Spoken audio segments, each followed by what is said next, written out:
These are the faces behind the statistics. Young people who know what it's like to sleep rough and to beg.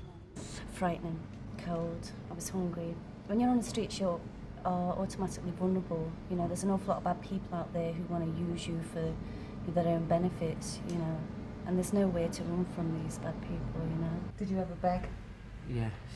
And how did that feel for you? Well, at first a bit humiliating, but then it was the only way to get money. Both Barbara and Scott were approached for prostitution while on the streets. They resisted and have now found somewhere to live. But Centrepoint, the organisation which helped them, has limited resources. Last night I had 25 young people in. Most of them were expected back today.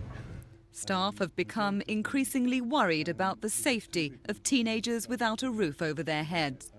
There's a street culture where young people are forced to sleep rough, where they're forced to beg, where they're staying in squats, where there's no sanitation, electric lights, and where there's a lot of violence, and where people are driven to their wits' end simply trying to survive from day to day.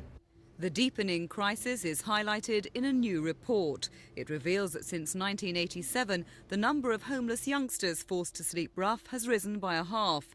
More are forced into squats and approach for sex.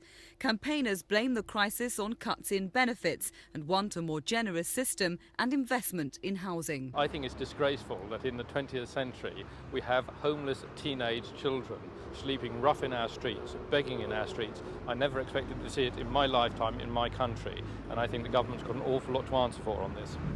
Conservatives deny their policies have aggravated the problem, but campaigners are hoping for new initiatives in the government housing review due to be published next month. Teresa Driscoll for Thames News.